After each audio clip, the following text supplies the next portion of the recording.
Pozdravljeni v uvod v spletno predavanje z naslovom Notranji otrok, ki vodi vaše odločitve. Ste se kdaj vprašali, zakaj se v določenih odnosih vedno znova odzovete z umikom? Zakaj že v blagem nesoglasju vaše telo trpne, dih zastane, pogled se usmeri stran?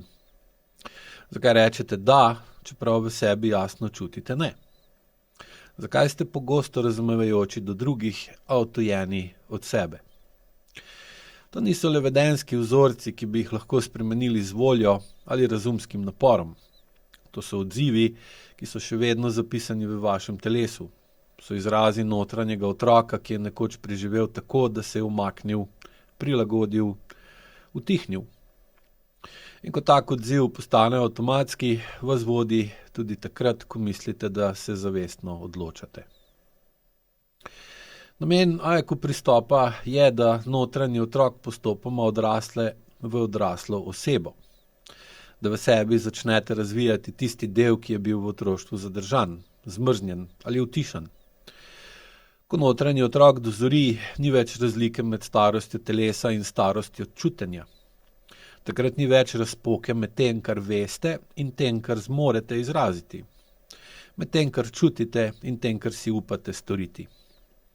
Ta usklajenost omogoča notranji mir, zrelost in stabilno prisotnost. AEQ metoda 2.0 ne cilja na popravljanje osebnosti, temveč na celostno urejanje odnosa med zavednim in nezavednim, med čutenjem in med odzivanjem, med telesom in zavestjo.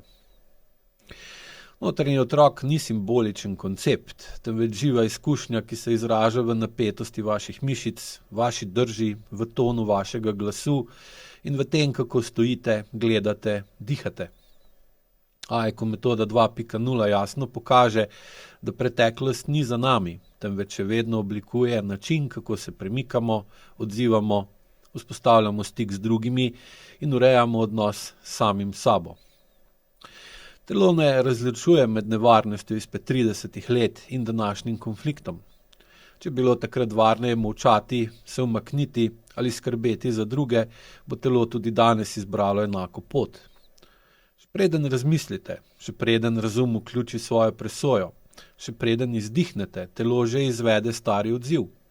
In takrat se ne odločate vi, temveč odloča del vas, ki ni nikoli do konca začutil, da ima pravico obstajati drugačen. Na tem predavanju bomo skupaj pogledali, kako notranji otrok vpliva na vaše telo, vaše vedenje in vaše odločitve. Govorili bomo o tem, zakaj razumevanje svojih vzorcev ne zadostuje za spremembo. Zakaj se še vedno odzovete avtomatsko, tudi ko jasno veste, da bi lahko drugače. Zakaj je vaše telo pogosto hitrejše od vaše zavesti. Opisali bomo, kako AEQ metoda 2.0 pristopa k tem vzorcem skozi gib, skozi učenje zaznave in postopno povečanje vpliva odraslega dela na telo. Ta metoda ni osredotočena na spremembo misli, temveč na spremembo telesne izkušnje.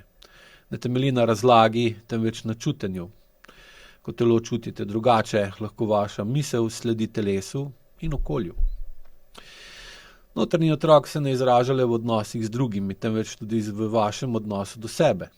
Ko ne morete počivati brez občutka krivde, ko imate občutek, da ste zares v redu šele takrat, ko ste nekaj naredili za druge, ko se vaše roke ves čas premikajo, tudi ko ni potrebe, ko vaš dih nikoli ne pride do dna, ko vaše telo ohranja napetost, ki je nekdaj pomenila preživetje, danes pa preprečuje prisotnost. Dotaknili se bomo tudi notranjih pravil, ki nas vodijo, da jih morda sploh ne zaznamo kot tuja. Če bom tiho, se bo vse umirilo. Bolje, da pustim, kot da izgubim stik. Če bom razumevajoč, bom sprejet. Jaz zmorem več, naj bo drugim lažje. Ta pravila niso zgolj prepričanja, temveč gib, ki ga telo izvede, preden postanete zavestni. Zato tudi sprememba ni mogoča na ravni volje. Potreben je stik, potrebna je zaznava. Potrebno je, da telo prične čutiti drugače. AEQ vaja, ki bo del predavanja, vas bo popeljala neposredno v izkušnjo tega, kar zdaj morda razumete le racionalno. Vaja je oblikovana tako, da vam pomaga zaznati razliko med tem, kar se zgodi, ko ste v stiku s sabo, in tem, kar se zgodi, ko se odzovete samodejno. Na tem predavanju boste s pomočjo besed, ritma in usmerjene pozornosti lahko začeli prepoznavati, kje vaš odziv ni izbira, temveč ponovitev, kje vaše telo ne sledi vam, temveč spominu, in kje imate še vedno možnost za nekaj novega, potrebnega, nujnega. Ne pričakujte preboja, pričakujte stik, zaznavo, upočasnitev in prostor, kjer ni treba takoj spremeniti, ampak kjer se končno lahko vidi, kaj vas že dolgo vodi v resnici. To predavanje nisem ustvaril zato, da bi vas popravil. Namenjeno je temu, da vas uči opaziti, kako globoko ste se prilagodili, da vas spomni, da imate telo, ki zna čutiti, da vam omogoči, da spet postanete nekdo, ki ne izbira iz strahu, temveč iz prisotnosti.